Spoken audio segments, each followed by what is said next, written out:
जाने जा, ओ मेरी जाने जा।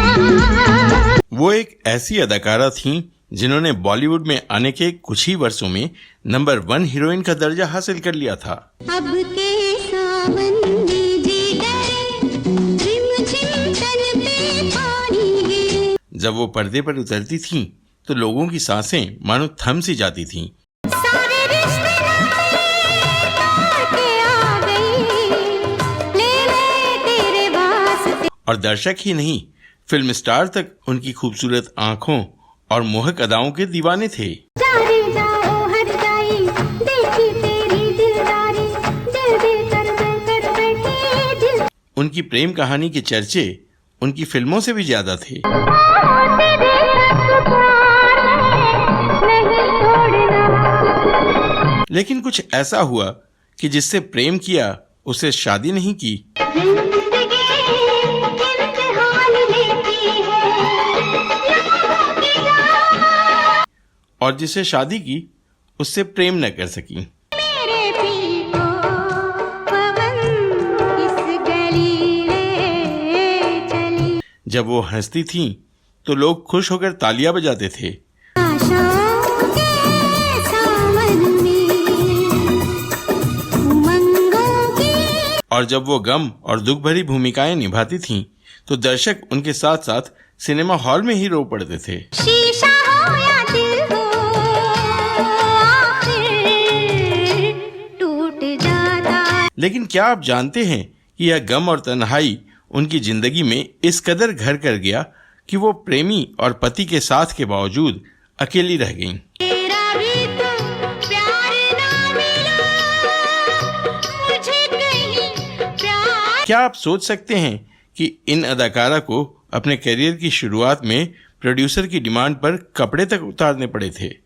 और क्या आप यकीन करेंगे कि इस अदाकारा की मां ने अपने तलाक के बाद इनका नाम, धर्म व सरनेम तक बदल दिया था, और बरसों बाद इन्होंने भी वैसा ही किया। क्या थी इसकी वजह और कौन थी वो अदाकारा?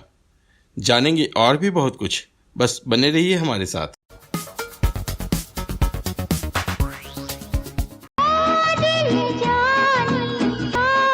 नमस्कार, आप देख रहे हैं ड्रामा सीरीज इंडियन और मैं हूं धीरज।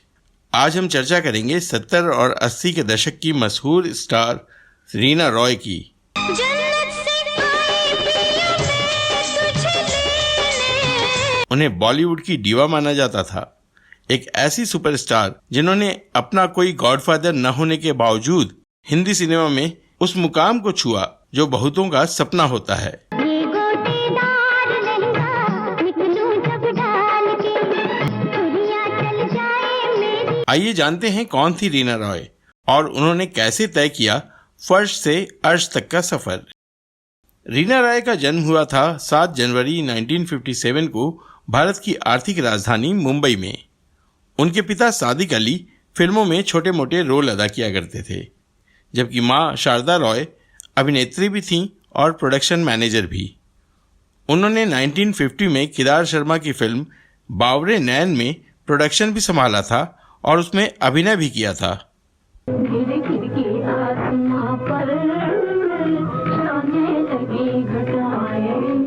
बाद में वो थिएटर और स्टेज से जुड़ी रहीं।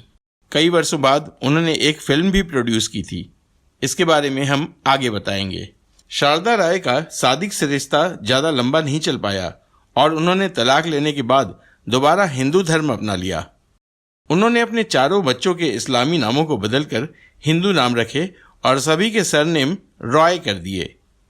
रीना का नाम भी सायरा अली से बदलकर रूपा रॉय कर दिया गया, जो बाद में उनके प्रोड्यूसर ने बदलकर रीना कर दिया। उनके बाकी भाई बहन बरखा, अंजू और राजा हैं, जो बॉलीवुड से ही जुड़े रहे हैं। घर की माली हालत अच्छी नहीं थी, सो कम उम्र में ही रीना रॉय को रोजगार तलाशना पड़ा। उन्हें मुंबई के एक होटल में डांसर का काम मिला, जहां उनकी मुलाकात हुई फॉर्मूला फिल्मों के जाने माने निर्माता निर्देशक BR इशारा साहब से। उन्होंने रीना को 1971 में एक फिल्म ऑफर की जिसका नाम था नई दुनिया नए लोग। मिस संध्या, आपके कमरे में बैठ के दाहिनी तरफ जो मूर्ति रखी ना, बहुत अच्छी है। मेरी भी फेवरेट है वो। इस फिल्म में उन्हें डैनी डेंगजोंगपा के ऑपोजिट मेन लीड में कास्ट किया गया था, लेकिन कई कारणों से फिल्म रिलीज नहीं हो पाई। 1972 में इशारा साहब ने एक और फिल्म बनाई जिसका नाम था जरूरत। Why don't you say something? I have nothing to say, sir. But I have something to say. You are very pretty. बाद में साथ बोलना भूल जाओ। After dinner you are coming with me. Film के हीरो थे विजय अरोड़ा। इशारा साहब जिस तरह की फिल्मों के लिए जाने जाते थे वो सारी विशेषताएं इस फिल्म में भी मौजूद थीं। रीना को ब्रेक की जरूरत थी और इशारा को बोल्ड हीरोइन की। आज मेरी जिंदगी की जरूरतें मेरे जिस्म से ज्यादा जरूरी हैं। दोनों ने एक दूसरे की जरूरतों को पूरा किया और कहानी की डिमांड पर कपड़े उतारने वाले सीन्स देने के कारण रीना का नाम इंडस्ट्री में जरूरत गर्ल हो गया। हालांकि यह फिल्म एक खास तबके में ही चली, लेकिन इसके बाद तो रीना रॉय को बी ग्रेड फार्मूला फिल्मों के ऑफर्स की झड़ी लग गई। उन्हें इसी प्रोडक्शन हाउस की फिल्म मिलाप और राजेंद्र भाटिया साहब की जंगल में मंगल फिल्म मिली जो खासी चर्चित रहीं। तुम कितनी खूबसूरत हो ये मेरे दिल से पूछो। 1973 में नई दुनिया नए लोग भी रिलीज हो गई। इसी साल रीना रॉय की एक फिल्म आई जैसे को तैसा।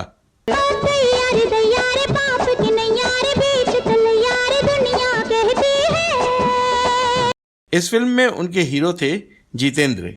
इस फिल्म का एक गाना काफी मशहूर हुआ जिसमें उनके सावन के बरसात में भीगने और डरने की चर्चा ने बॉलीवुड में खूब शोहरत बटोरी।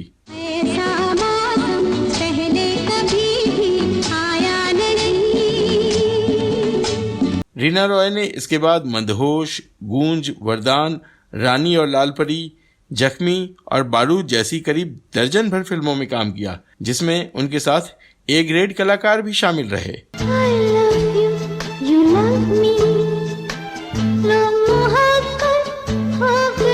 लेकिन उन्हें लटकों झटकों की रानी कहा जाने लगा गया।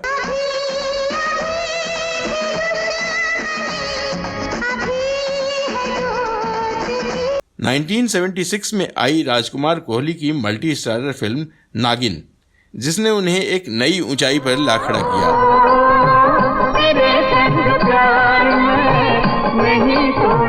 इस फिल्म में उनके को स्टार जितेंद्र थे, जिनके साथ उनकी जोड़ी दर्शकों को काफी पसंद आई थी। तुम क्या देख रही हो मेरी आंखों? देख रही हूँ आज तुम्हारी आंखों में दो चिंगारियां चमक रही हैं, दो शोले भड़क रहे हैं। इस फिल्म में रीना रॉय ने एक इच्छाधारी नागिन की भूमिका निभाई थी जो कुछ शिकारियों से अपने नागपति की हत्या का बदला लेती है। एक जुम्बश तुमसे तुम्हारी जिंदगी छीन सकती है, जैसे तुम लोगों ने मेरी जिंदगी मुझसे छीनी। फिल्म सुपर डुपर हिट हुई और इसका सारा श्रेय मिला हीरोइन यानी रीना रॉय को।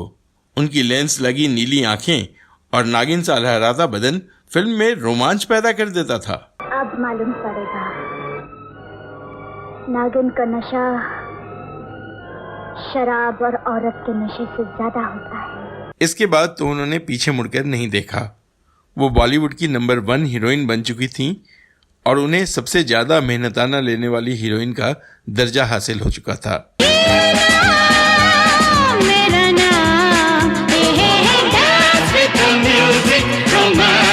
यह स्थिति कई वर्षों तक बरकरार रही। सन 1976 में सुभाष घई साहब ने बतौर एक्टर फिल्म गुमराह में काम किया, जिसमें उनकी हीरोइन बनी रीना रॉय। यह फिल्म तो नहीं चली, लेकिन सुभाष घई साहब रीना रॉय की अदाकारी से खासे प्रभावित हुए। इसी साल सुभाष घई साहब ने अपनी पहली फिल्म काली चरण बनाने का फैसला किया, तो अपने FTII के जमाने के दोस्त शत्रुघ्न सिन्हा को उसमें बतौर हीरो शामिल किया। मैनेजर बाबू, इन सब लोगों को मिट्टी का तेल दे दो, वरना तुम्हें इसी तेल में जलाकर मिट्टी कर दूंगा मैं। सुभाष घई उन दिनों हिंदी फिल्म इंडस्ट्री में अपनी पहचान बनाने के लिए संघर्ष कर रहे थे। फिल्म की हीरोइन बनी रीना रॉय। शूटिंग के दौरान शत्रुघ्न सिन्हा और रीना रॉय के बीच नजदीकियां बढ़नी शुरू हो गईं।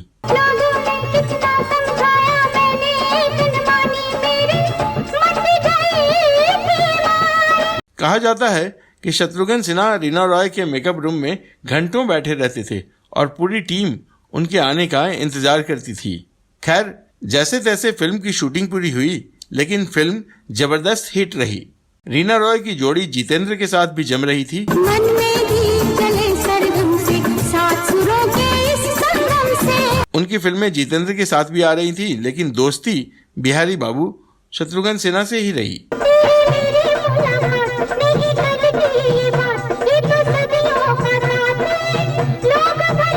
सुभाष घई ने एक बार फिर दोनों को साथ लेकर फिल्म विश्वनाथ बनाने की जहमत उठाई, जो 1978 में रिलीज हुई।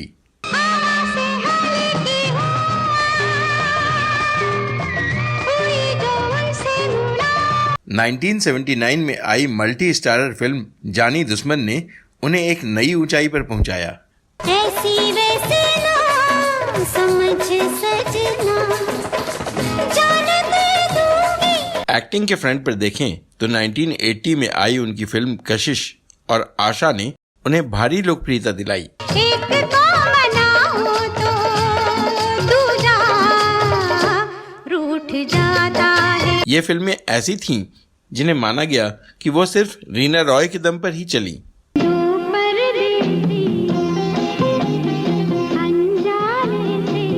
हालांकि आशा एक कलाकार के विफल प्रेम की कहानी थी, जिसके रिलीज के समय ही उनकी रियल लव स्टोरी में भी एक नया मोड़ आ गया था। शीशा हो या दिल हो, आखिर टूट जाता है। माना जाता है कि इससे दर्शकों की जो सहानुभूति उमड़ी, उसने भी फिल्म को काफी लोकप्रियता दिलाई। रीना और शत्रुघ्न का प्यार कई सालों तक चला, लेकिन 1980 में शत्रुघ्न सिन्हा ने पूनम चांदीरमानी से शादी कर ली। पूनम उनके FTII के समय की दोस्त थीं और कई फिल्मों में काम भी कर चुकी थीं। शत्रुघ्न अपनी शादी के 2 दिनों पहले तक लंदन में रीना रॉय के साथ थे। कहते हैं रीना रॉय ही वो दोस्त थीं जो शत्रुघ्न सिन्हा को शादी करने के लिए मुंबई की फ्लाइट तक छोड़ने गई थीं। शत्रुघ्न सिन्हा की शादी के बाद भी रीना रॉय से उनके संबंध खत्म नहीं हुए।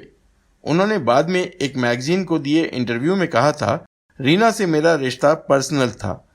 लोग कहते हैं कि पूनम से शादी के बाद मेरा मन रीना के लिए बदल गया, लेकिन ऐसा नहीं हुआ, बल्कि फीलिंग्स और बढ़ गईं। वो कैसे जीते बाजी जो फेंके उल्टा पासा, वो कैसे जीते बाजी जो फेंके। लेकिन जब पूनम मां बनने वाली थी तो रीना रॉय ने शत्रुघ्न सिन्हा से दूरियां बना ली।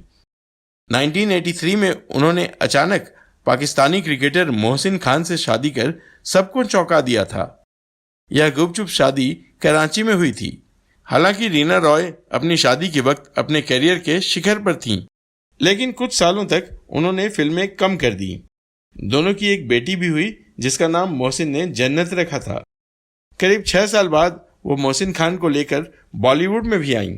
उन्होंने 1989 में आई JP दत्ता की फिल्म बंटवारा में मोहसिन को काम भी दिलाया।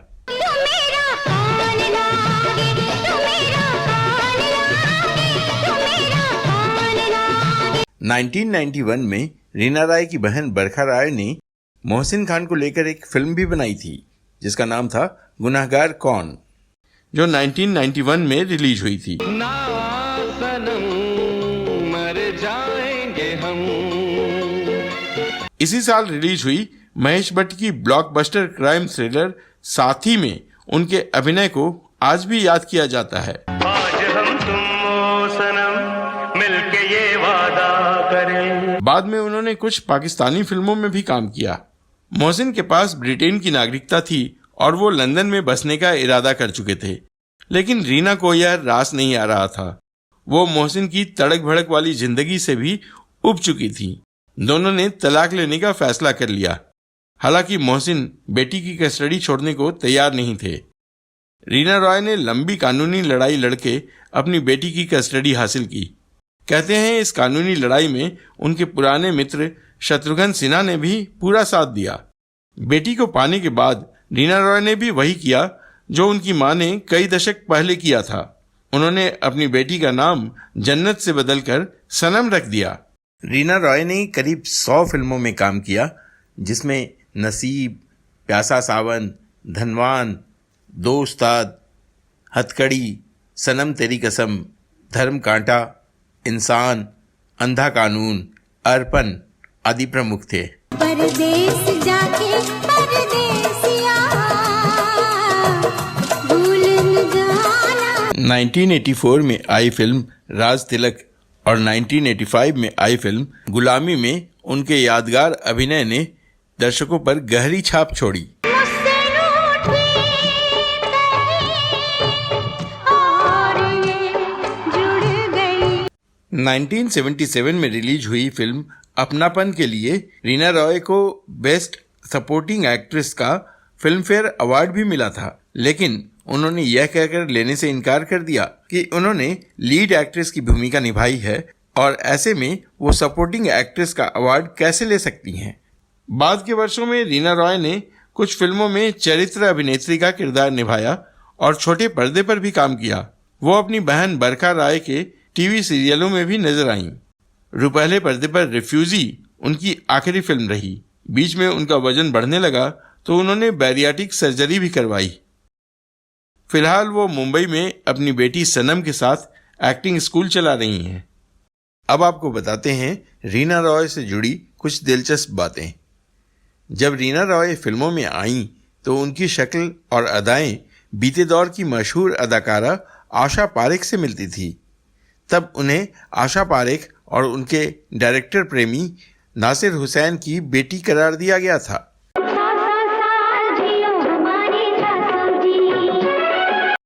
इसी तरह जब शत्रुघ्न सिन्हा की बेटी सोनाक्षी फिल्मों में आई तो उनके चेहरे पर रीना रॉय की छाप दिखी। इस पर मीडिया गॉसिप में सोनाक्षी को रीना और शत्रुघ्न की संतान बता दिया गया। एक और दिलचस्प बात यह कही जाती है कि सोनाक्षी सिन्हा बचपन में रीना रॉय से बहुत चिढ़ती थी। कारण ये था कि सोनाक्षी को किसी ने बता दिया था कि उनके पापा यानी शत्रुघ्न सिन्हा के गाल पर जो कटे का निशान है वो रीना रॉय के दांतों से ही बना है। जब सोनाक्षी बड़ी हुई तो सच्चाई जानकर खूब हंसी थी। तो दोस्तों, कैसा लगा हमारा ये वीडियो हमें कमेंट करके अवश्य बताएं। अगर आपके पास रीना रॉय से जुड़ी कोई और जानकारी हो तो वह भी हमें कमेंट बॉक्स में बताएं। अब दीजिए अपने दोस्त व होस्ट धीरज को इजाजत। नमस्कार।